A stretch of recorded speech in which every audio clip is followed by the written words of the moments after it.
Hey there, welcome to the Jordan B. Peterson podcast. This episode is from the Personality series and is available on YouTube as well. It's episode 30, season 3, called Jean Piaget, so you can guess who it's about. It's very informative. I hope you enjoy it. As you regular listeners know, I haven't spoken to you guys in quite a while, so here are our updates. 1. Dad released a new video called Return Home. This is the first content he's put out in over a year and a half. Check it out if you haven't. It was super exciting. I partied on Instagram for like a week afterwards. It's on his YouTube. Number 2, JBP is back producing content. I'm actually recording a podcast with him next week, and that'll be out on my podcast. He will be having live guests on his eventually, but he decided he'd rather do them with me to get warmed up. Lucky me, right? I'll keep you posted on those, but they will be available wherever podcasts are available and on YouTube at the Michaela Peterson podcast. Number 3, we have officially brought Dad's podcast in-house and we're producing it ourselves now with an awesome production team. Shout out to Eric. We have some new sponsors that are helping us continue, which is awesome, and I will introduce one of them right now. I hope you enjoy this episode on Jean Piaget and stay tuned for a new podcast with Dad featuring new content. Thank goodness 2020 is almost over. Also, I hope you had a great Halloween, even though they tried to cancel it. I was a lobster. If I'm lucky, I'll get Dad in his lobster outfit up on his Instagram soon too. So here's to hoping for that. I would love to introduce one of our new podcast sponsors, Surfshark. Surfshark is a VPN. The user interface is really simple and easy to use, but provides robust security options like encrypting all data sent via the internet, protecting passwords, private messages, photos, videos, and all other sensitive data, just like a VPN should. Surfshark also allows you to control your privacy settings, like whitelisting your bank, Amazon, and other trusted websites, while blocking information sent to all the websites you do not choose to whitelist. Surfshark set me up with a trial account, and now I can be sure that when I buy things on the dark web using Bitcoin, I'm not going to be tracked. I'm kidding, but did you know Bitcoin actually isn't a good way to buy things online anonymously? That's a side note. I'm going on a tangent, but they can track it, so don't do it that way. Anyway, with some of the other VPN services I've tried, it can be a bit confusing. I am blonde and not very intuitive. Surfshark is super easy to set up and easy to use. They also offer a 30-day money-back guarantee, allowing you to try this VPN service for yourself. And for a limited time, you can get 83% off of a 2-year plan and 3 extra months for free at surfshark.deals/Peterson. I don't know how they chose 83% off, but that's massive. This special offer makes your subscription just $2.21 US per month, so you can browse securely on all your devices. That's surfshark.deals/Peterson. Please enjoy this episode about Jean Piaget. We are thrilled Dad is doing better. Now maybe the Peterson family can come out of the shell it's been hiding in for the last year. I certainly am. Hope you have a good week. He's generally regarded as a developmental psychologist, which is not what he thought of himself. He thought that he was a genetic epistemologist, which is a term that I think has ever only been applied to him. An epistemologist is someone who studies the manner in which knowledge, who studies knowledge itself, and that's what Piaget thought that he was doing. And he wanted to understand how it was that knowledge unfolded across time. And more importantly than that, he wanted to understand how the cognitive structures that made up an individual developed across time. So that's generally why he's regarded as a developmental psychologist, because of course he also studied children. Now, I'm going to read you something that Piaget wrote to begin this. He wrote an awful lot of books, and a lot of them haven't yet been translated. And some of the ones that are translated pretty badly. And I think this is probably an example of a fairly bad translation. But regardless of that, the point that's being made is both valid and interesting. So, the common postulate of various traditional epistemologies, which are theories of valid knowledge, is that knowledge is a fact, say, or a set of facts, so that you would go to class and learn a set of facts, and that is what would give you knowledge, instead of a process. And if our various forms of knowledge are always incomplete, as we know they are, because they're replaced sequentially. I mean, for example, recently in the domain of physics, physicists revealed to us that they really didn't understand what some massive percentage of the universe was made of. I can't remember, it's 75% or 95% made out of dark matter, which has never been detected, and we know nothing about it. So that's a good example of how our fundamental assumptions can be challenged at any moment, and how a fact can turn from a fact into a clear fallacy. If our various forms of knowledge are always incomplete and our various sciences still imperfect, that which is acquired and can therefore be studied statically. So the proposition there is that you come and you learn the facts, and the facts themselves are solid bits of information, and they don't change across time, and so that once you have them, you have them. Now, of course, Piaget obviously doubts that. Hence the absolute position of the problems, what is knowledge, or how are the various types of knowledge possible? As an alternative, under the converging influence of a series of factors, we are tending more and more today to regard knowledge as a process, more than a state. Any being or object that science's attempt to hold fast dissolves once again in the current of development. It is the last analysis of this development, and of it alone, that we have the right to state it is a fact. What he means by that is the fact that human beings learn facts is in fact a fact. Right? So you are capable of learning things. And he thinks that's sort of the fundamental fact. People assimilate information and they transform as a consequence of it. And so studying that, as he says, what we can and should then seek is a law of this process. We are well aware, on the other hand, of the fine book by Kuhn on scientific revolutions. Now, the reason Piaget throws that in at the end, how many of you know about Thomas Kuhn's book on scientific revolutions? No one? Just 3 people? Okay, well, that's probably not good. Kuhn was one of the 20th century's foremost philosophers of science, and he made a distinction between 2 different modes of scientific process. One he called normal science, and the other he called revolutionary science. And normal science was the kind of science that you'll do as undergraduates unless you're incredibly lucky or unbelievably brilliant. Or probably unbelievably brilliant and incredibly lucky. And so normal science occurs when you generate knowledge incrementally from within the confines of an already developed scientific theory.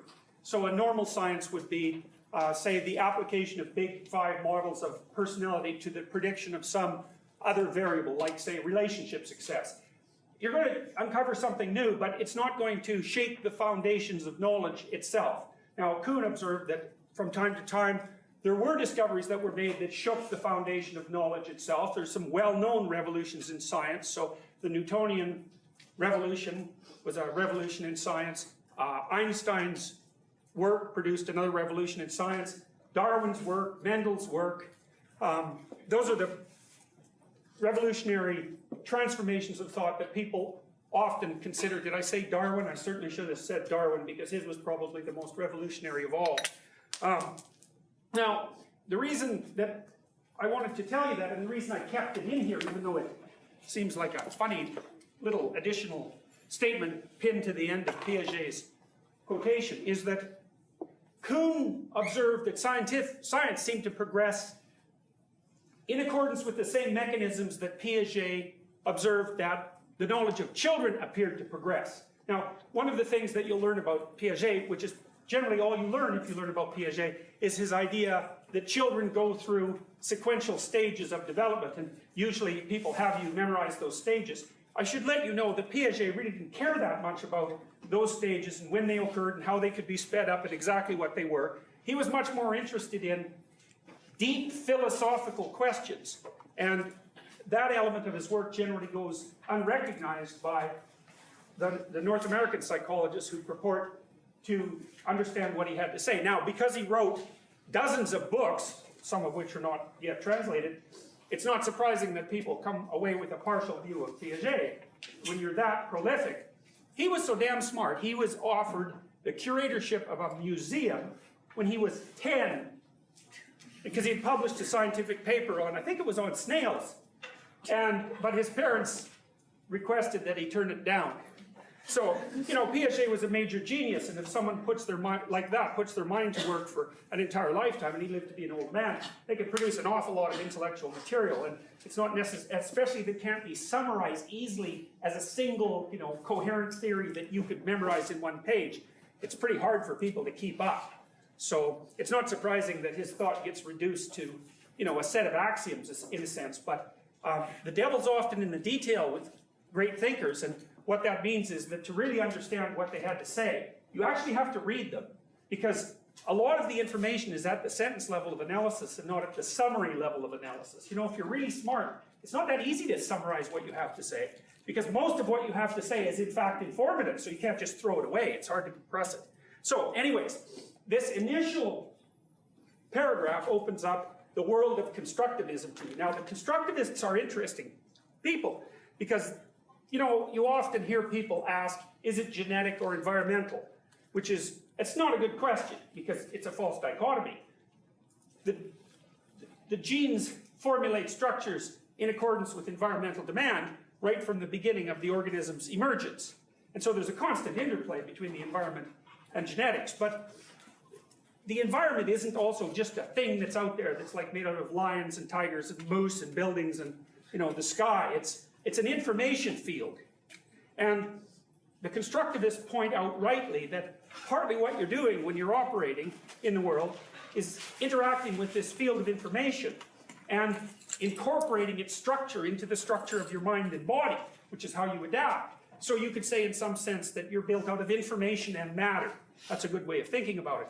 And the constructivists are very interested in how you go about acquiring information and how you then transform that information into the sort of knowledge that you can apply to the world. So they're also very pragmatic, especially Piaget, because Piaget regards knowledge as like the prerequisite for adaptive action. So again, he's less concerned about the facts that you know about the structure of the world than he is about how it is that you modify and adapt your behavior so that you can survive in the world. So that's the first postulate, that's constructivism. And then the next postulate is that there are revolutions in this internal structures that you construct that emerge as a consequence of you acquiring new information. Sometimes that information can already be fit into a knowledge structure that you possess, but sometimes the information is so anomalous or novel that it blows out fundamental presuppositions that you've already established and forces you to not only add some information to your repertoire of information, but to reconfigure the structure you use to represent the information. You don't like that. People don't like it when that happens. It's too dramatic and upsetting. So, which is often why revolutions in science or in any other field are first resisted. I mean, it's very complicated. The reasons people are opposed to new ideas are very complicated. And there's lots of theories about why that occurs precisely, but I'll briefly outline a good theory. There's a bunch of them, but I'll outline one. So, let's say there's already a scientific theory, and it's instantiated in the world, so people accept it. And let's say that you are a proponent of that theory. So you might say, well, that theory therefore governs your worldview, and if I threaten it, then your worldview is going to fall apart, and that's going to make you fall apart. And that's not a bad theory. But here's a variant of that which is similar, but which I think is better. So I'm a professor. Let's say I have a theory. Now what I'm doing with my theory is buying my right to be a professor. So I would come to the University of Toronto as a job candidate, and I would say, here's my theory, and here's why I think the facts support it, here's what it's good for. And they'll say, okay, it looks like you know enough about what you're doing so that you can occupy this position in this dominance hierarchy. Okay, and I'm pretty happy about that, because that position in that dominance hierarchy is pretty permanent. That's one of the advantages to an academic job. It's like, once you have it, as long as you're relatively confident and relatively ethical, then you can maintain it across time. So it's a big deal to be granted that slot. And then being in that dominance hierarchy is not only a matter of what you believe, obviously. The fact that I'm in that dominance hierarchy means I get a certain salary, and that's not hypothetical. That allows me to eat, so I'm happy about that. It's not only psychological, and I can pay my housing payments with it and so on. So it protects me from the cold and offers me something to eat, and it gives me a certain public status. And so if some other joker comes along, say they're young, and they say, well, I have a different theory and it makes your theory look stupid, then I'm not going to be very happy about that, partly because it upsets the way that I configure my understanding of the world, and that's a drag, but I might recover from that. But it also undermines my claim. It undermines the validity of my claim to that position in the hierarchy. And so it sort of makes me an imposter. Say the guy turns out to be right. It's like, poof, I'm an imposter. And I no longer really have the right to occupy that position. And someone might even point that out, although it doesn't happen very often in the case of professors. You know, it happens fairly frequently in other sorts of occupations. You know, all of a sudden your position is made useless because somebody figured out how to automate you, and poof, you're gone. And like, that's hard on your worldview, but it's a lot harder on your salary. So a lot of the reasons that people cling to the validity of their theories is because it gives them a claim to a certain kind of, what would you call, skill set and utility that then gives them a claim to occupy a certain position in the dominance hierarchy, and that protects them from you know, all the horrors of reality. Not completely, but, you know, I mean, I have health insurance, for example, and sometimes that's really, really helpful. So I don't want some joker coming along and pointing out that my theory isn't right. Anyway, so far that hasn't happened. So that's a good thing as far as I'm concerned. So Piaget concludes and says, if all knowledge is always in a state of development and consists in proceeding from one state to a more complete and efficient one, evidently it is a question of knowing this development and analyzing it with the greatest possible accuracy. Okay, so Piaget figures you're a information foraging machine, so to speak, and the process that you engage in while you're foraging for information and then figuring out what to do with it is typical to human beings, and there's some constancy of structure across human beings. Okay, so that's the first idea. It isn't that we all do it in a different way, even though there's individual variation, obviously. The other sort of fundamental postulate of constructivism, especially the Piagetian version of constructivism, is that you sort of build yourself from the bottom up, starting with your body. So this is one of the things about Piaget's theory that's unbelievably sophisticated, I think. So when people were first developing models of artificial intelligence, they thought they'd be able to develop machines that sort of modeled the world, and then figured out how to act in the world, sort of abstractly, and then would, after they figured out how to act in the world, would then act in the world. But that proved to be impossible, as you can tell, because we don't have, you know, ambulatory robots that could, like, bus tables at a restaurant, which turns out to be, by the way, a very complex job. Fast mathematical operations, computer can handle that easily, but bussing a table, it's like no computer's smart enough to do that. So that's pretty peculiar. But it turned out after like 40 years of investigation that you couldn't build computers that would operate as independent robots by teaching them to model the world, and then by having them model the potential action that they were going to undertake, and then by implementing it. That did not work, partly because modeling the world is way more complicated than anybody ever suspected. It's like infinitely more complicated.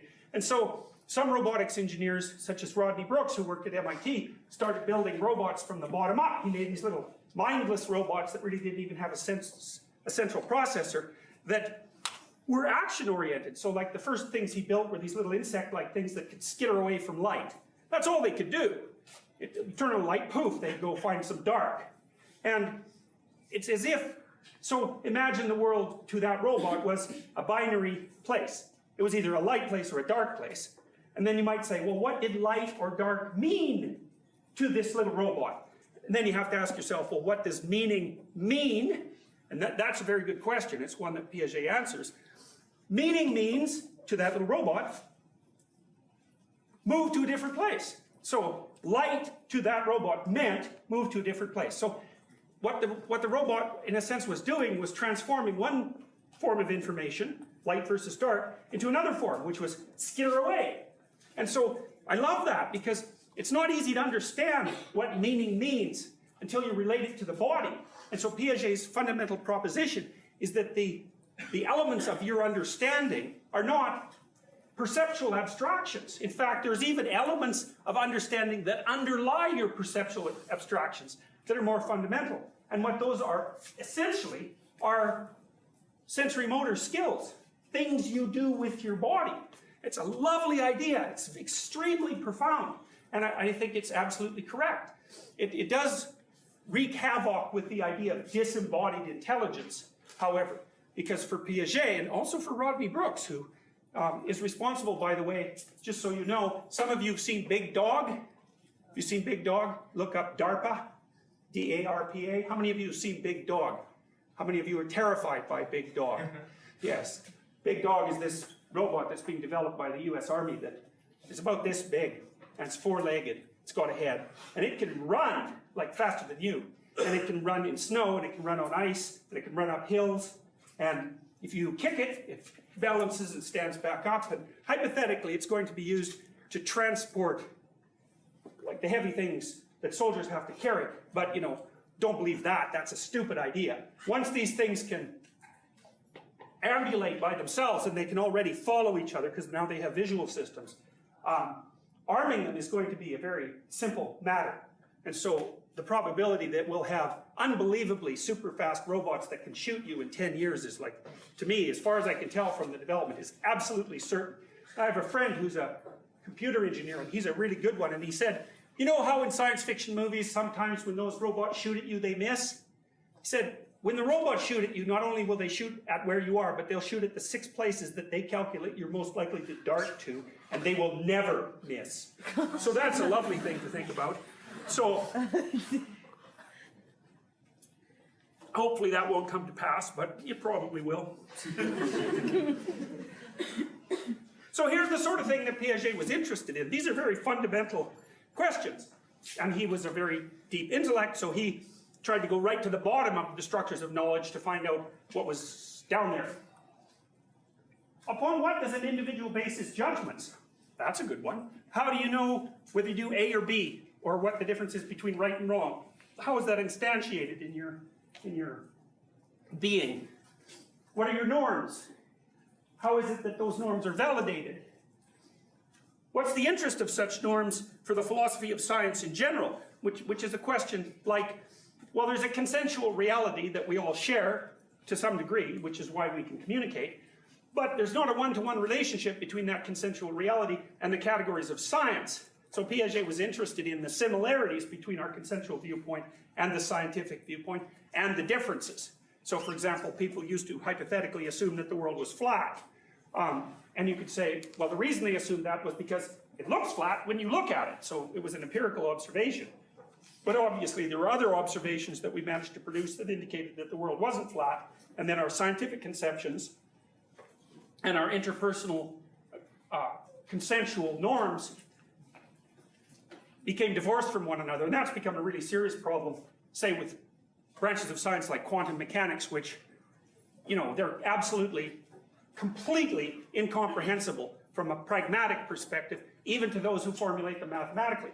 And Piaget would say the reason for that is that, well, when we interact with objects at the phenomenological level, which is the level that we can most easily perceive, they act Newtonian, you know, so, can I take your pen? So, you know, you can sort of predict what this pen will do because it acts like other objects of about its size and shape with mass.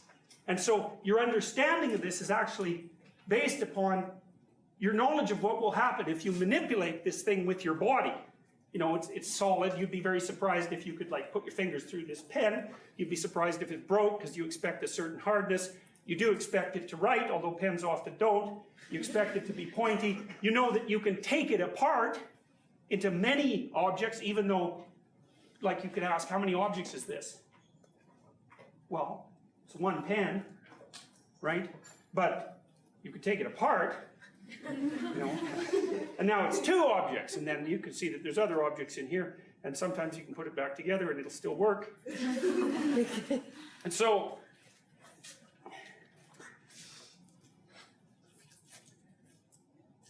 Piaget's point is that what we regard as understanding, to say that you understand something, is to indicate that you can predict what is going to occur if you interact with that object with your body. Okay, and that gives you your intuitive understanding of things. And so, because this is material, you already know something about other things that are material, right? And you can transfer it from place to place. And that's, again, an embodied knowledge, because material things are those things through which you cannot put your hand, right? You get some weird things like smoke or clouds, and it's like, well, what are they? Are they objects? Is a cloud an object? Well, no, not really, because an object is one of these things that you can sort of manipulate as a unit. Now, the categories of quantum mechanics, of course, which deal with these incredibly tiny things that are really not particles and are really not waves, they're incomprehensible to us because we never manipulate anything at that scale. And so because we can't play with it, we have no real way of understanding it, because our understanding is based on the mapping of objects onto our body. So any object we can't map onto our body is therefore fundamentally incomprehensible. It's a very cool theory, you know, and a very body-centric theory. So how does the fact that children think differently than we do affect our presumption of fact itself? That's a very interesting question too. Is like, so you've got 3-year-olds, and of course they're pretty clueless about the world, but and you know more, but there's the 3-year-old is alive and everything and functioning. And so then you have to ask yourself, well, if their conception of the world is qualitatively different than your conception, how is it that you can both survive in the same world? And what does that mean about what knowledge means and about the limits of knowledge? I mean, I could say the same thing about you that you might say about a 3-year-old, which is, well, if I took you from this place and dropped you in the jungle, you know, soon you'd be dead. First you'd be miserable, then you'd be dead. And so that's sort of like the 3-year-old's state of being if you were supposed to take care of them and you disappeared. So obviously even your knowledge of the world is limited by what? It's limited in its necessary generality by the context. But that also has something interesting to say about the validity of your knowledge itself. It's very context dependent. So, okay, so that's the sort of thing that Piaget was interested in. Here's some other ones. What do you mean by number? So that's an interesting one. So you know how they say you can't compare apples and oranges? Well, you can. So if I said, well, what's 2 oranges plus 2 apples? 4 fruits. Who said that? Yeah, very good. So the way you solved that was by generalizing up a level, right? So if I said, what's 2 desks plus 2 rocks? What would you say? Yes, man.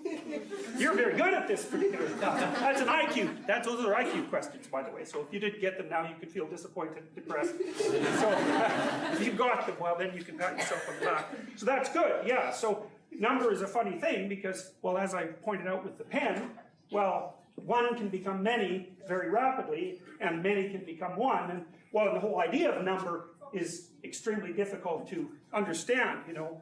Like, what is it in common between singular entities that allows you to represent all of them with 1?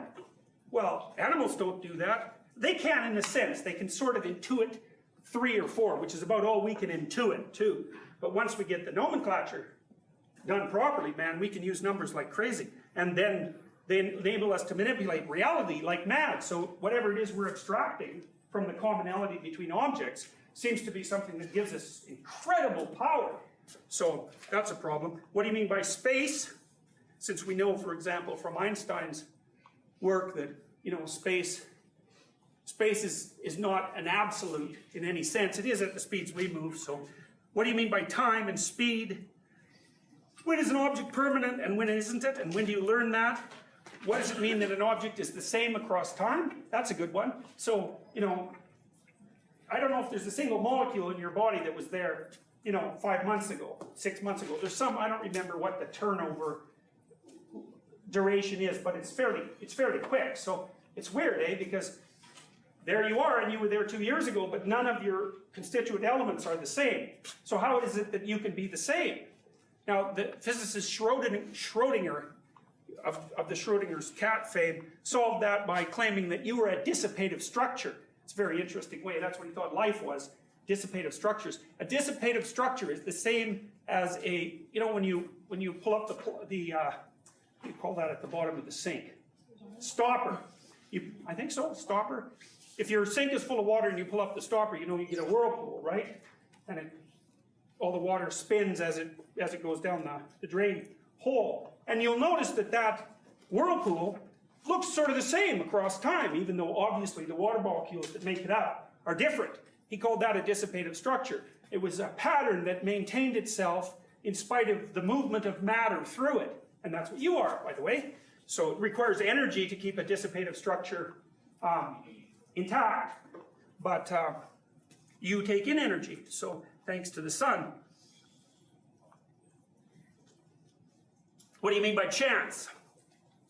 Why do you have moral concerns, and what does it mean that you have moral concerns, that you have ideas about how people should behave and how they shouldn't behave, and you have a very deep understanding of that, and it's characteristic of all human beings and many animals. So where does that come from, and is it a valid form of knowledge? What are children doing when they're playing? What are people doing when they're dreaming? And what's the significance of the fact that you can imitate other people? Now, I'll start with the last one briefly. You know, you might think that one of the things that really distinguishes us from other creatures, animals, is the fact that we have a thumb. And that's a big one. We've got very good functional thumbs, and hooray for that. And we stand up on 2 feet, so we get a chance to use our thumbs and hands to carry things around and to break things and to take them apart and to swing sticks and so on. But there are other animals who can do that to a limited degree. And then there's our ability to talk. That's a major one. But one of the other things that really differentiates people from other animals is, you know, you hear monkey see, monkey do, right? Well, that's wrong. Monkey see, that's the end of that. Monkeys really can't imitate one another, and they certainly can't imitate any even randomly generated novel behavior that another monkey produces. Think about it this way. You know, you hear these claims that chimpanzees have culture. It's like, well, no, they don't, not really.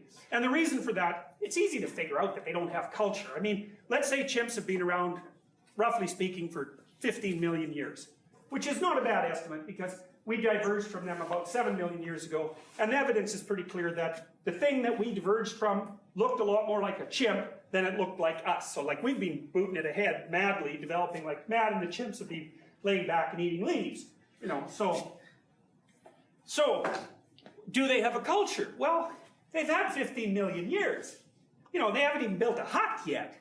And the reason I'm telling you that is because if you're a culture-generated creature, and you only manage, say, one discovery every 100 years between all of you.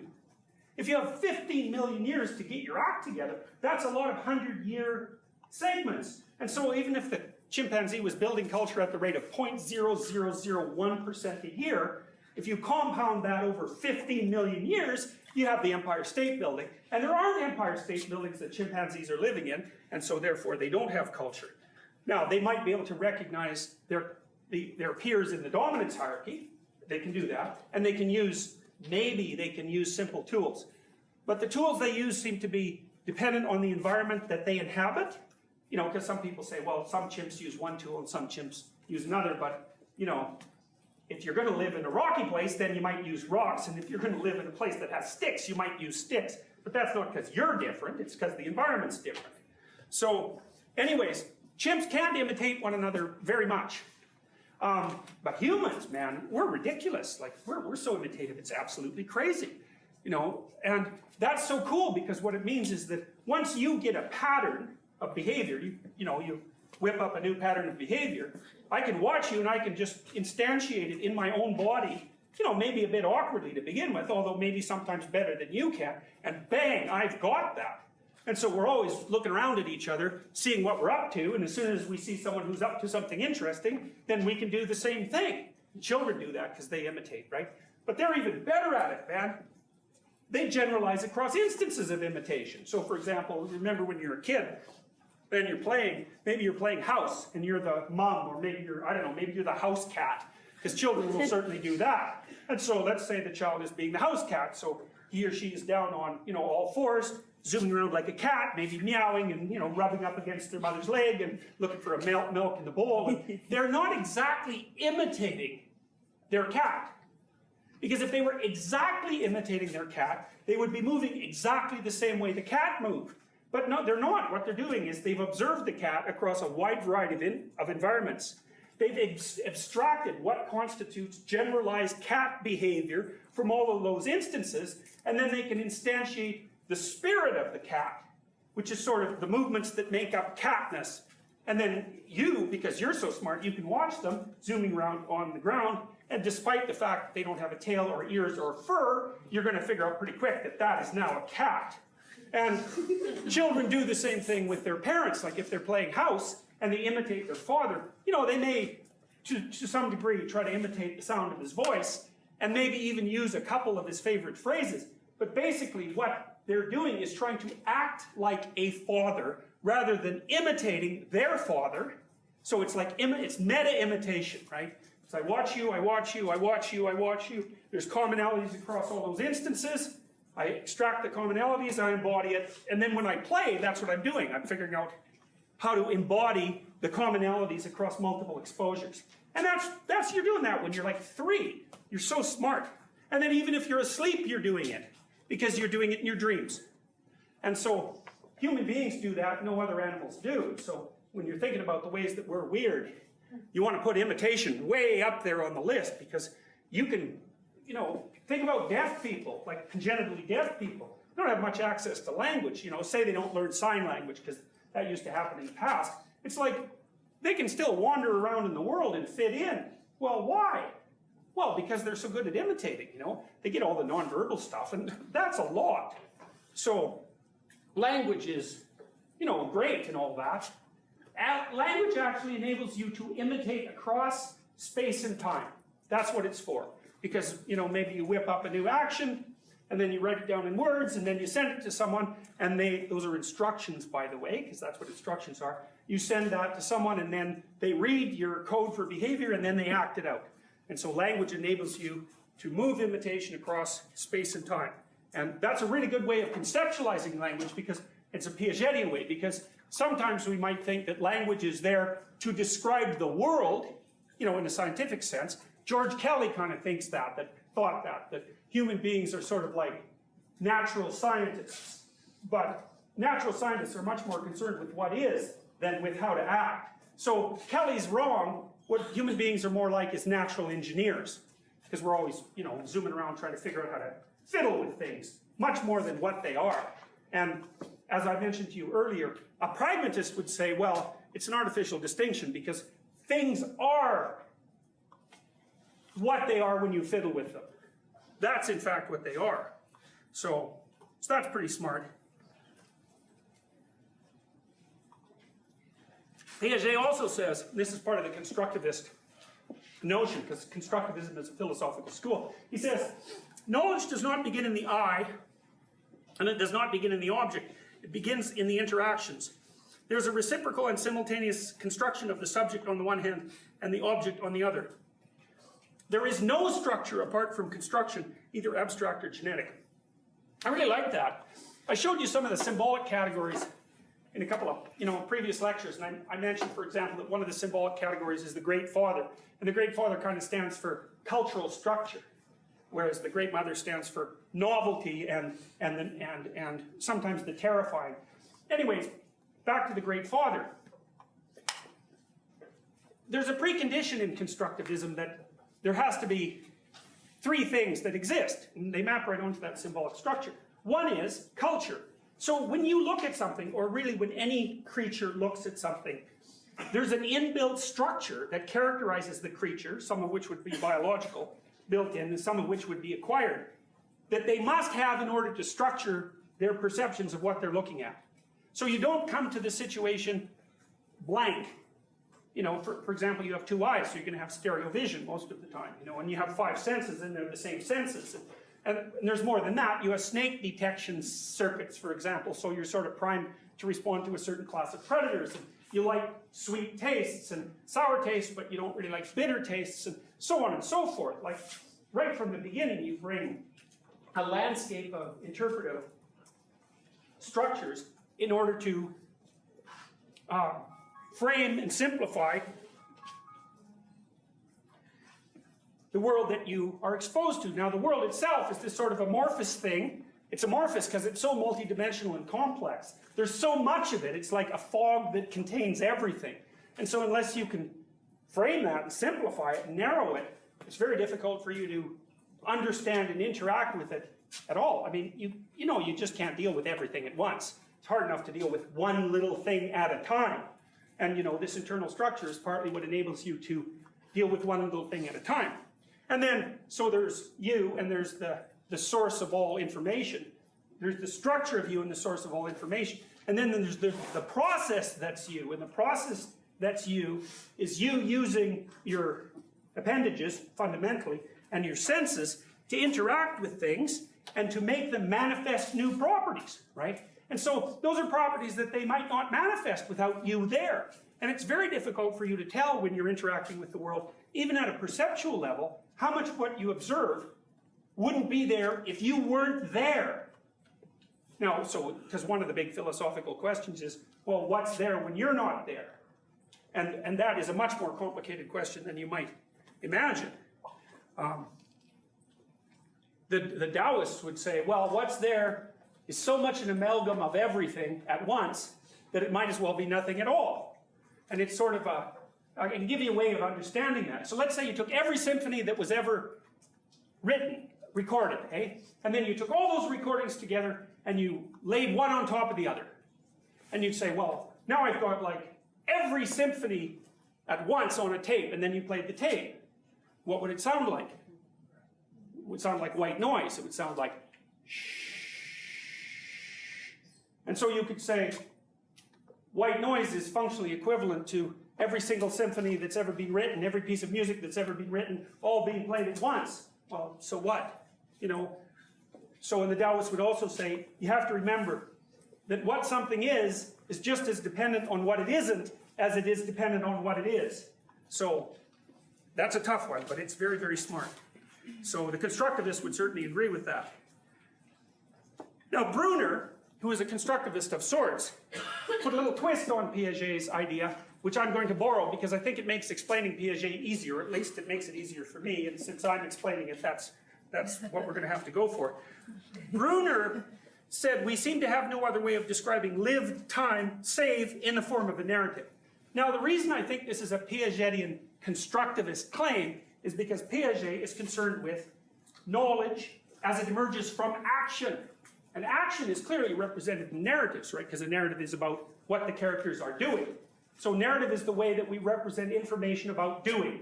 So, and knowledge for Piaget is about doing. So I just put the two together, and that there's other reasons for it too, and that makes it simpler to explain. So here's a way of thinking about how we put a structure on the world. So, and I kind of introduced you to this idea before. So you're headed somewhere, wherever that happens to be, because you're an active organism, and so you're, even if you don't have any immediate needs, you're going to poke about at things just because you're curious. Turns out that your dopaminergic system, which is the system that drives curiosity, fires at a certain constant rate, even if you're not hungry or tired or thirsty, or even if no primary needs are clamoring for your attention.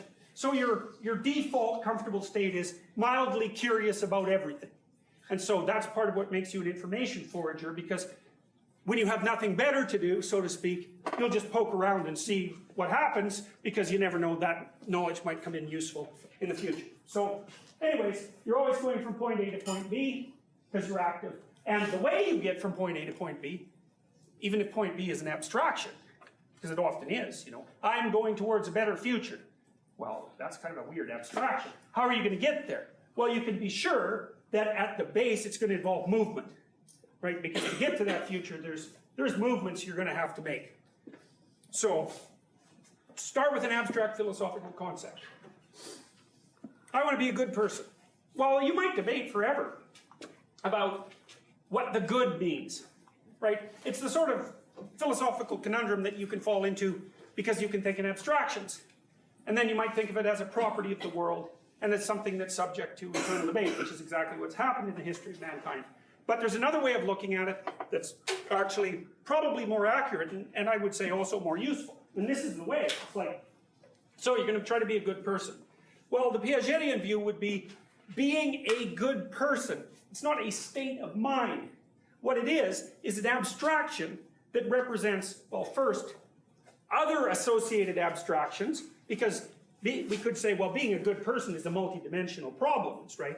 You can't just be good and then it's done. It's like being a good person might mean being good at, well, what? Well, good at being a friend, good at being a lover, good at being a parent, good at being a child, good at being an employee. You could say, well, good is what's the same across all those things, and Piaget would call that a scheme, just so you know, because a scheme is what's the same across multiple different things. So, and the scheme is the basis of abstraction for Piaget. So good person is the sum total, or the commonalities between being a good teacher, student, employee, etc. Okay? So then we'll say, okay, so now we can move the problem of analysis one level down, and we can say, okay, well, what does it mean to be a good parent?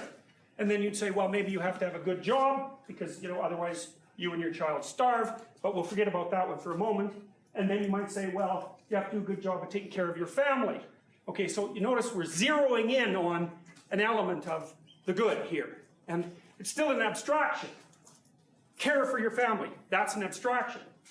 So then you might say, well, one of the things you would do if you cared for your family is play with the baby, and another might be complete a meal. So we'll take the play with the baby example, and then there's 3 things you can do with your baby. You can peek at it, they like that.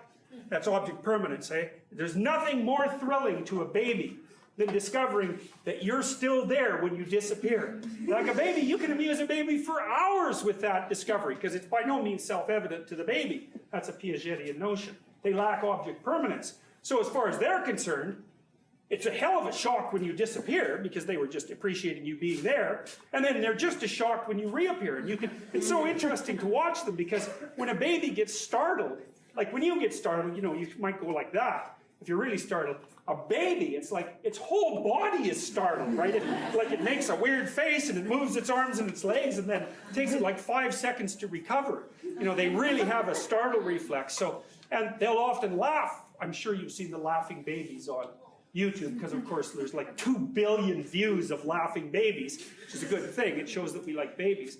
I think there's one that's very famous where a baby is reacting to his mother either sneezing or coughing. You know the one? God, it's absolutely hilarious. This baby just has a fit. And what's basically happening is its mother coughs, I think it's coughs, or maybe sneezes. Blow her nose. Oh, okay. Oh, yeah, she blows her nose. So she makes this weird elephant-like noise, and the baby is like shocked that mother could do this. And then it gets surprised at its own startle, and that makes it laugh.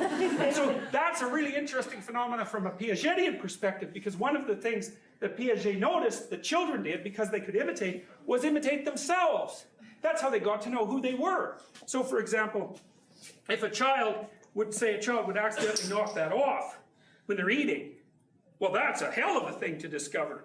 If you move your arm just a little bit, that'll fall off. That's cool. So then maybe you can do that 60, 70 times while you're supposed to be eating. And the other thing that's really cool about doing that is that mom will immediately rush over and pick that up and put it back. And this is an excellent game. You can entertain yourself with that for like a month. And basically what you're discovering is the relationship between your movements and gravity, right? It's like, this is a major league discovery. It's no wonder you're obsessed with it. So anyways, the point with regards to imitation is maybe the baby does this accidentally to begin with. That startles them, and then it's put up again, and then they think, well, that was cool. Wonder if we can do that again. And then they're pretty happy about that. And then they'll keep practicing that until they get like expert at doing that. So instead of using like gross body movements to do it, which is how they'd start, they develop finer and finer and finer body movements until they've got the whole knock a light thing off a table down. And it can even be fascinating as an adult. Some of you have probably played table hockey, with a quarter. You know how to do that? Put a quarter on a table. It's not very complicated. You make little goal. Your job is to flick the thing so that it just sits that far over the table end so that the opponent can flip it up. That's like your opportunity to score a goal.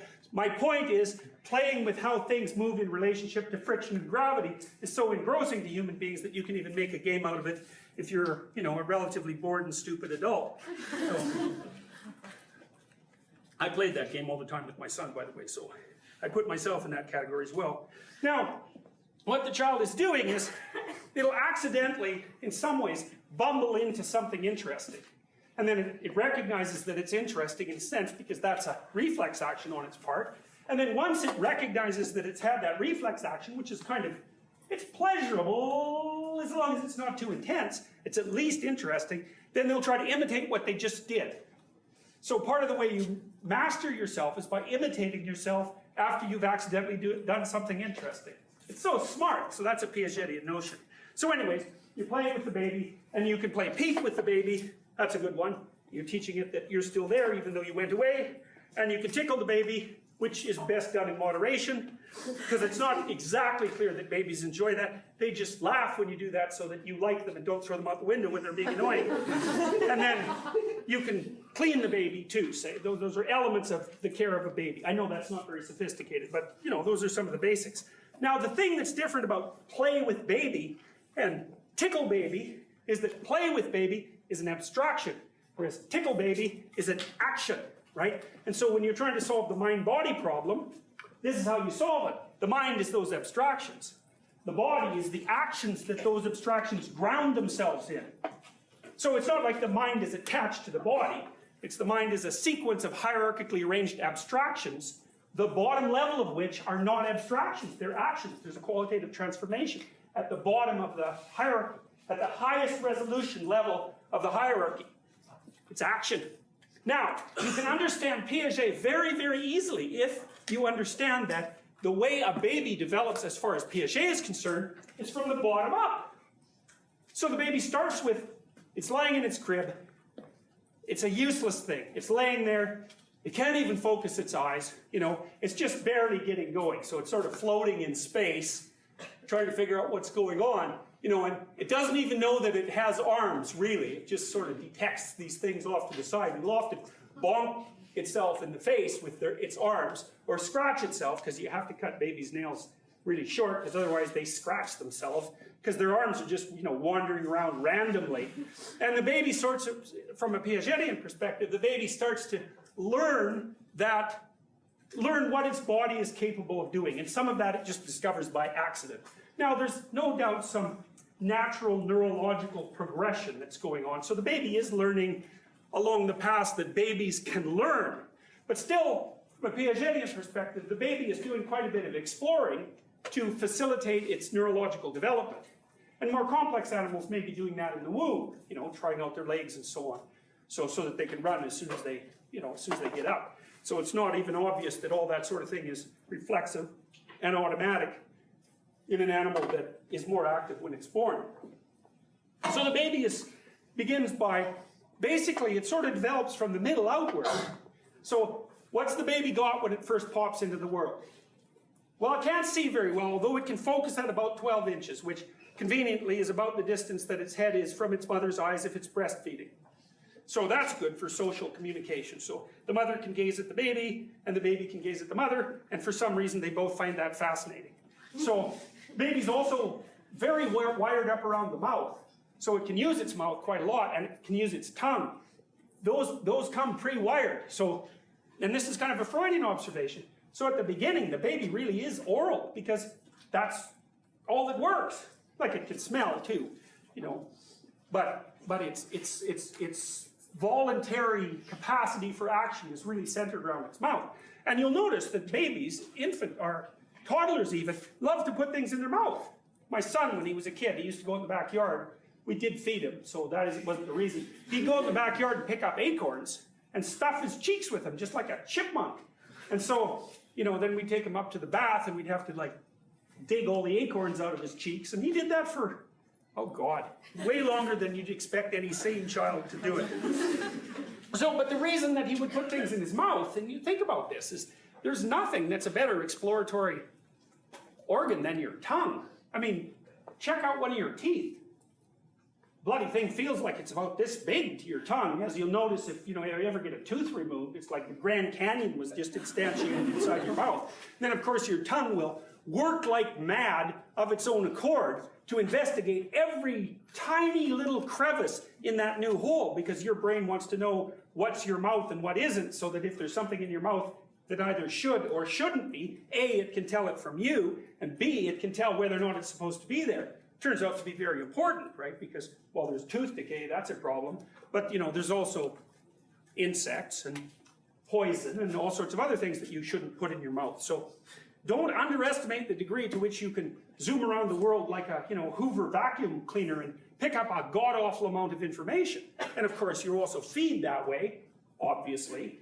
And so, you're checking out your mother with your mouth and your tongue in a very meaningful way too. And while you're feeding at the breast, you're establishing the basis of social relationships. Now, this puts a bit of a warp into the Piagetian hypothesis, because Piaget sort of assumed that the baby builds himself from the bottom up, right? But one of the things you have to understand is that the baby is always picking up how to behave and see in a very, very, very social context, even when it's so young that Piaget would regard it as primarily egocentric, because what the hell does a baby know about you? But the mother is teaching the child how to act right from the time it's a little tiny thing. Like, if it's going to breastfeed, it has to do it in a relatively civilized manner, because if it bites his mother or her mother, which a baby can do, they can really chomp you a good one if their minds are made up to do that. It's like unpleasant consequences are going to ensue. At minimum, the mother is going to startle and, stop feeding the baby, and, maybe she'll put the baby down, or God only knows. One time when my son was very young, I guess he was about 13 months, he had just learned to walk. And he walked up to my wife, who was wearing shorts, and he bit her right here. And a good chomp, he was just teething, eh? And she reflexed, her leg shot out as a reflex, and he must have flown 6 feet. It's like, that's how you socialize children against sudden bites, So it's even the smallest alterations of their behavior take place within an intensely social context. So even at this level, the society is helping guide and restrict the development of the child's motor activities. Now, children tend to develop, as I said, they develop gross body movements first, so they kind of learn to fling their arms. So maybe you put a mobile in the crib for your baby to look at. By the way, most mobiles, you'll notice, maybe they're fish. So you're a parent, you're standing here, and this is the side of the fish, and this is the bottom of the fish. And that's what the baby is looking at. It's like the baby is looking at lines, because the fish are there for the adults. It's like, that's a stupid mobile. You get the fish turned over so the baby can see the fish, and then you make them out of like black and white, because babies are very good at picking up high contrast, and that's a baby mobile rather than a mother mobile. So you got to decide whether the mobile's for you or for your baby. So anyways, you put the mobile above the baby, and you kind of want to put it within limb length, and then the baby will watch this thing. Who knows, maybe it's annoyed to death by this thing. We don't know. It's like, and then it'll sort of flail about like it does in a not very well controlled manner, and maybe it'll flail an arm or a leg, and now and then it'll get lucky and it'll nail one of those fish, and that'll startle it. And so usually it might cry then, because that might have just, if it's a neurotic baby, it'll cry. It's like, that's too much for today. Take the mobile away. But if it's a kind of a outgoing exploratory baby, then the next thing it's really going to want to do is to figure out how to make that fish move again. And then it'll sit there and practice flailing its leg. It's like it's throwing its leg at the fish. And if it gets lucky, it'll nail it a good one, and then that'll make it laugh. And then, it'll practice doing that over a sequence of, babies are persistent, man. So when my daughter was little, she was about 18 months old, we bought her this little cardboard box that had little cardboard Disney books in it, and she didn't care what the Disney books were. What she was really interested in is getting those 3 books out of the Disney box and then trying to get them back in. Because it turned out that was quite difficult, because they fit tightly, so this was a great puzzle for her, because, she was still getting the whole coordination thing going. And she'd sit for like 3 hours getting those books in that box, and that was like a toy for a week till she figured it out. And then she was on to bigger and better things. But that's a big deal, right? You can imagine what you're doing neurologically when you're doing that. It's like, first of all, you got to grip that book properly. Second, you got to orient it precisely. Third, as you add the additional books to the box, the shape changes, because the books flop over, because they'll flop over diagonally. So the shape changes, so you've got to figure out how to adjust that. And then the book itself will open, and that'll get in the way. So you've got to keep the book closed. And, you know, the tolerances are like an 1/18 of an inch. So you want to master that. And, like, some people don't. I had a client once who had a very low fluid intelligence, probably 75, 80. You wouldn't have known it by looking at him. But he couldn't find employment. Surprise, surprise. There's no jobs in our society for people who are at that end of the cognitive distribution. I got him a volunteer job at one point, and his job was to put paper in envelopes. He had to fold it up in 3, because that's how you fold up a piece of paper, and then you have to put it in an envelope. But that actually turns out to be hyper complex. I probably trained him for 28 to 30 hours to do that. And because when you do it next time, or you could do it now, you just think about what you're doing. It's, first of all, merely by observing the piece of paper, you have to figure out how to make the first fold. And it better be damn close to 1/3. Because if it isn't, when you make the second fold, you're going to compound your error, and then you're going to find, to your chagrin, that the piece of paper does not fit in the envelopes, because the envelope is exactly the same size as the piece of paper. So if you're out by your estimate, say 1/4 of an inch, in your first fold, you're out by 1/2 inch in your second fold, it's like it's not going in there. Or if you don't fold it completely at 90 degrees, you know, so the edges line up, say you're out by a 1/16 of an inch, and then you do that again, so now you're out by an 1/8. It won't fit in sideways. So then you have to mangle the envelope to get the paper in there, and then by the time you're done mangling the envelope, not only does it look ugly, but it will not go through an automatic sorting machine. So, and then added to that was the problem that on these pieces of paper, there were often photographs stapled, because he was working for a charity. So then, but the photographs weren't always stapled at exactly the same place on the piece of paper. So then he'd have to look at the piece of paper, and he'd have to figure out where the photograph is, and then he'd have to figure out how to fold the piece of paper so that he didn't bend the photograph so that it would still fit in the envelope. And that just he'd just sweat himself to death trying to solve that problem, because there was time pressure too. So, and then there's an added level of complexity on top of that. And the reason I'm telling you this is because it'll give you some sense of how, you know, simple actions are aggregated into increasingly complex operations. Some of the envelopes were French and some of them were English, because it was Canada. And so you couldn't put a French letter in an English envelope. You know, the French ones had to go in a separate pile. And then there was a huge stack, say, of English letters and a huge stack of English envelopes, all of which hypothetically had been stacked so that each one corresponded to the other, but now and then one of them would be out of alignment. So then you had to figure out whether it was the letters that were out of the alignment or the envelopes. Well, that's a high complexity working memory problem, and that just brings them to a standstill. So anyways, you know, during typical development, you develop those incredibly fine motor skills early, which is part of the reason why it's kind of nice to have your baby, toddler, infant, do something by itself. You know, like sit there with a box till it gets a little bored, and then it'll start to figure out what to do with the box. And that's part of play, and that's part of the development of its embodied conceptual structure. So, okay, so you basically chain these things together. Now, the way that Piaget, he thought, well, what's the motivation for doing this? So the motivation essentially is that, well, sometimes it can be sort of random. You accidentally do something interesting and then try to repeat it. But as you sort of develop, the number of times that you do something accidentally that results in something interesting starts to decline. Now, part of what happens to you as you mature is that the opportunities that are provided for you by your body as you exercise and develop it start to really ramp up and develop, so that you can do a lot more interesting things with your body by the time you're 2 than you can when you're 9 months old. For example, you can zoom around, which just opens up a whole universe of things to pull over and dump over and pull off tables, and you know, and there's things lying around that you can write on walls with, and you can pull out cupboards, and it's like it's you know, paradise for an exploratory baby. So, but what happens is that as the child puts himself or herself together physically and develops additional skills, then they can elicit additional manifestations of novelty from the world.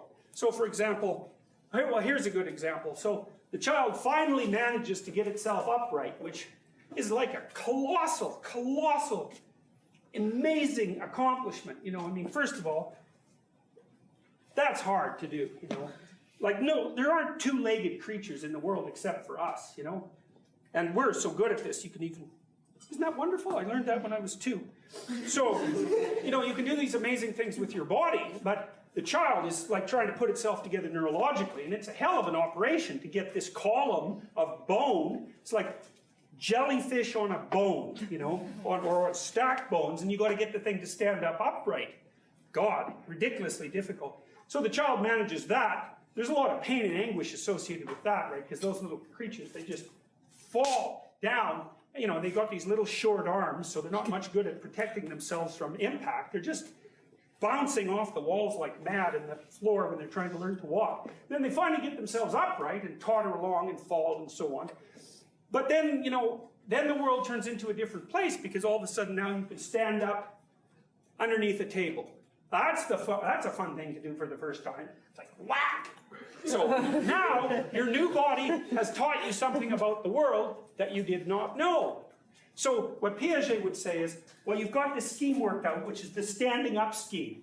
And it turns out that that works pretty well if you're in an empty space.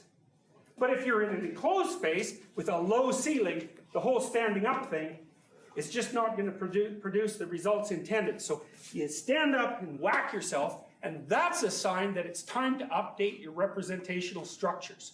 And so you can think of that technically as the emergence of anomaly into what would have otherwise been a conceptually protected space. Now, Piaget has this idea of equilibration. So let's say your baby crawls. And let's say it's an equilibrated crawler, which means it's kind of an expert. And babies get pretty expert crawlers by about, say, 12, 13 months. They can zoom around. And they know how not to bump into things and, you know, how to crawl around without hurting themselves. So when they crawl around, only the things that they want to have happen, most of the time. And they're equilibrated at that point, because their actions and their conceptions of the consequence of those actions match. They've got no problem. What they expect or want to have happen when they crawl is what happens. That baby's has mastered a developmental stage, so that's the stage idea. And that's the equilibrated stage idea. Equilibration is a brilliant idea, and I'll tell you why in a minute. But then all of a sudden the baby learns to stand up. It's like, uh-oh. An advance, but it's like a revolutionary advance. Right? It's equivalent to a revolution in science, which is why Piaget mentioned Kuhn. It's like, well, now I'm a standing creature.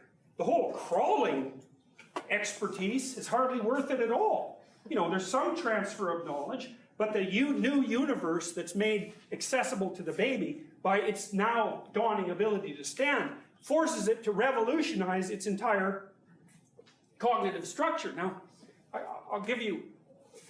want to tell you a very quick story because it's a very good one. So this is a good indication of the function of dream and play. So when my daughter was 3, she couldn't talk very well. She learned to speak late. And we lived in Boston, and when she learned to speak, she developed a Boston accent, which we were completely flabbergasted by because we didn't have a Boston accent, and neither did any of our neighbors. Turns out there's a speech impediment that sounds just like a Boston accent. But anyways, she was, it usually goes away, except in Boston. Yeah. So anyway, she was 3, and when her brother was born, there's always the possibility of sibling rivalry, right? Because, and for good reason, it's like, time to get rid of that thing. All it's doing is taking up all of mom's attention, you know, like that's a hard reality for a child who's under 3 to manage, because they're still pretty dependent, and it's like, well, why should they be liking this horrible, noisy, attention-grabbing interloper? So we tried to teach her right from the time he came home, her brother, that the idea was she was going to lose something, which was some parental attention, especially from her mother, but she was potentially going to gain something, which was maturity, independence, and the possibility of a new relationship. Now, we couldn't tell her that. Some parents will tell their 3-year-olds that. It's like, and your 3-year-old has learned to look at you when you talk, but they're actually hearing, you know how dogs in cartoons hear people talk? It's like, wah, wah, wah, wah, wah, wah, wah, wah. That's how children hear you talk when you're talking about something like independence. Like, what the hell do they know about that? That's way up there on the hierarchy. But we tried to teach her to interact with the baby in such a way that she would elicit positive feedback from him, and so that they could be friends. And then we also taught her that she should take care of the baby, and that gave her something to do. So that worked. We also didn't let them tease each other. Not much. You know, they're going to tease each other a bit. Because siblings often bloody well hate each other when they're young. And sometimes that just destroys the relationship for their whole life. It's like, you don't want that, because you're stuck with your damn brother till he dies, hopefully, or until you do.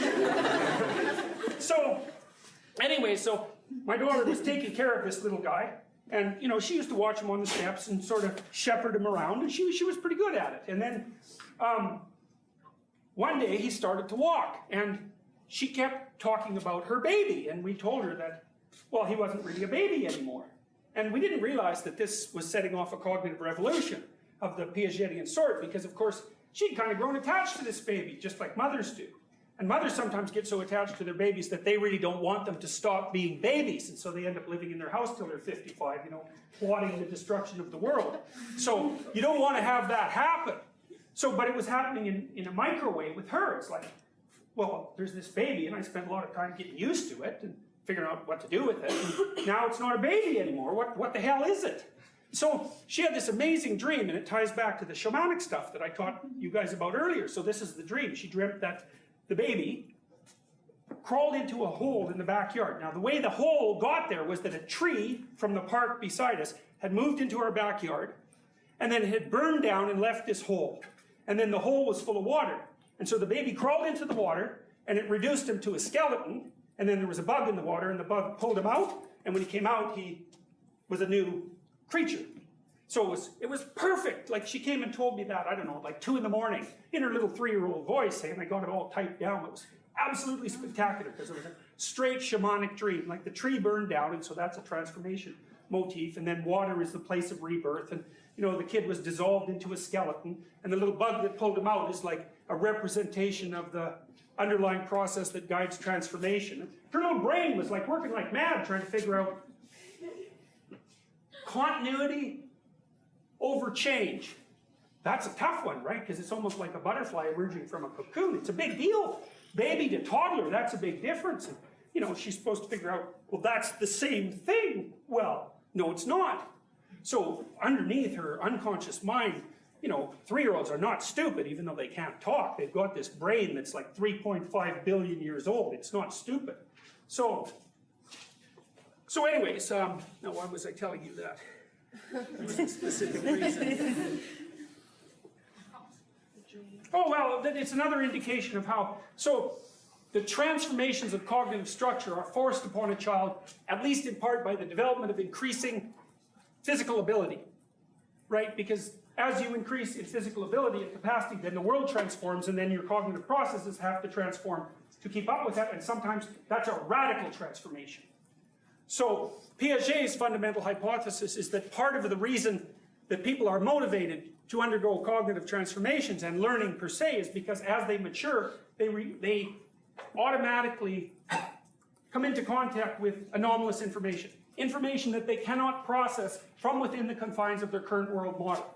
And because they can't process it, it interferes with them getting what they want. And so they're motivated to keep their cognitive structures updated.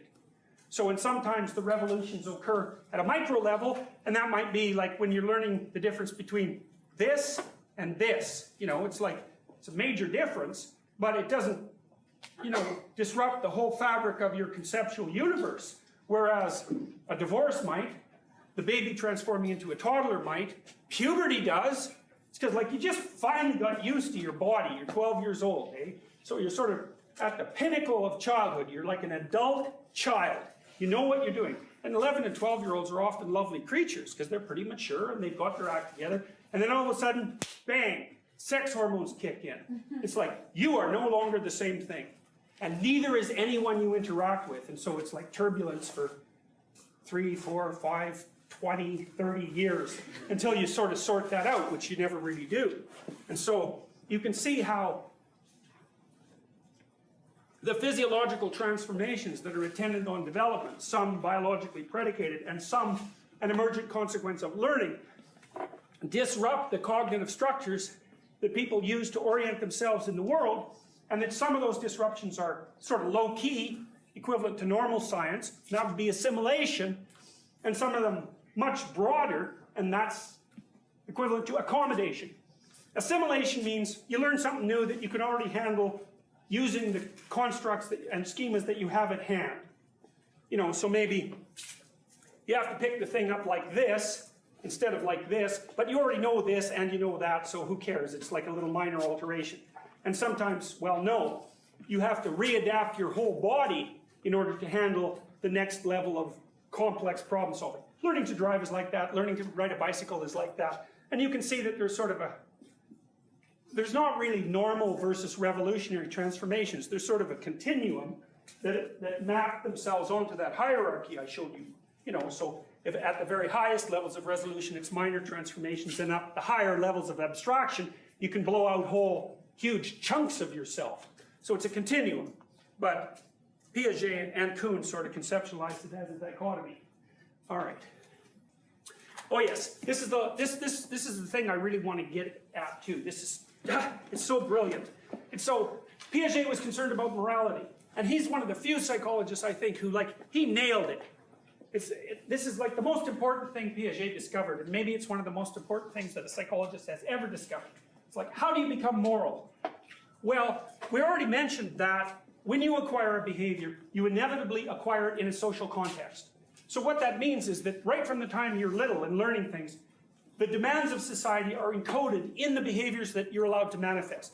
And so science, to some degree, by the time you behave the way you do behave when you're 3, if you've been properly socialized, you already act out the embodied moral structure of your entire community.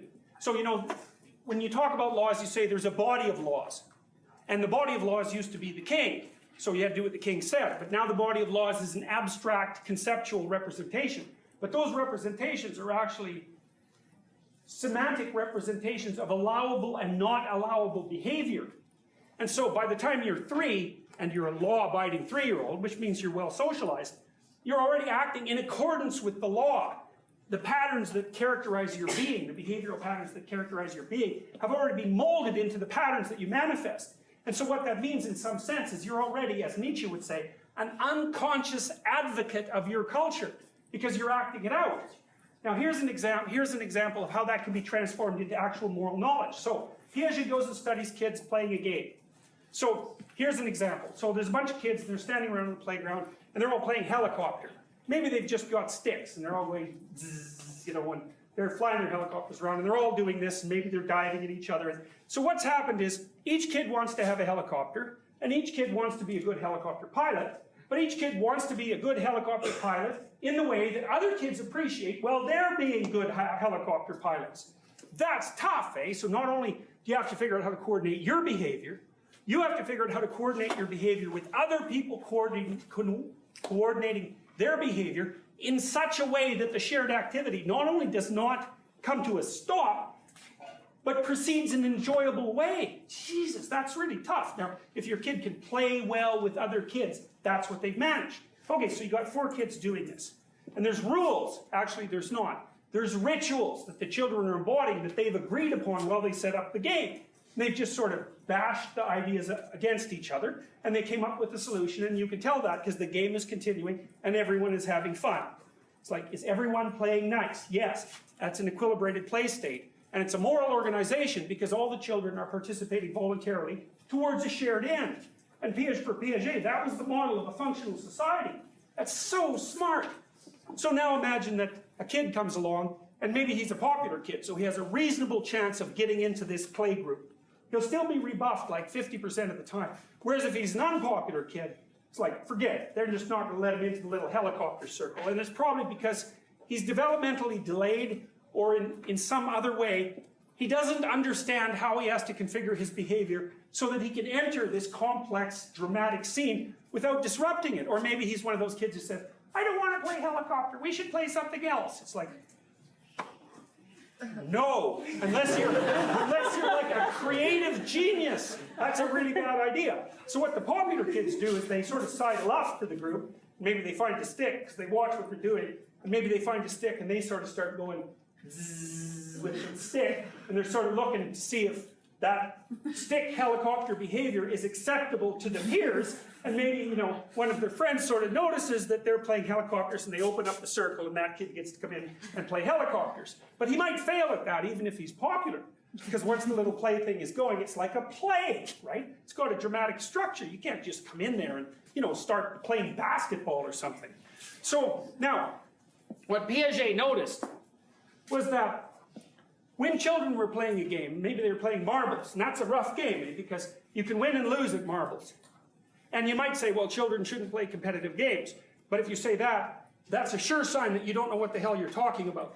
Because all games are competitive and cooperative at the same time, if they share a single goal. And it's really not a game unless there's a goal, because games have goals. And so what the children do is they organize themselves so they all decide what constitutes an acceptable goal. And the goal with marbles is win some marbles. And lose some marbles without whining about it. That's another goal. And that's an important thing to learn. So the children say, well, here's the foundation of our local moral universe. Here's the rules that we're going to abide by. And a lot of those are ritualistic. They might have learned them from other kids. So they play marbles. You extract out a kid and you say, what are the rules for marbles? And if the kid's like 7, they don't know. They can't tell you. But if you put them in with a bunch of other 7-year-olds, they can play marbles perfectly well. So what that means is the morality is coded in their behavior, or in the behavior of the group, like a bunch of bees, because there's knowledge in a hive of bees, or maybe a school of fish. So it's embedded in the child's behavior and in their patterns of action across time. And then if you pull them out, they can only give like a partial account of it. They're not conscious of the morality. It's like you pull a wolf out of a wolf pack and say, well, what's up with the wolf pack? And the wolf, bites you, because that's how it answers questions. It's not going to tell you about the rules. It's only later in development that the children become conscious of the rules. And then they become very irritated if people break them. And then only much later do they start to understand that the rules can be adjusted by mutual agreement. And that is associated with the Piagetian development of higher order morality. It's brilliant. You learn your actions. The actions are conditioned by other people. The actions are integrated into a voluntary game. Then the actions are integrated into a series of voluntary games. That's social interaction. Then you learn the descriptions. Then you learn how to manipulate the descriptions.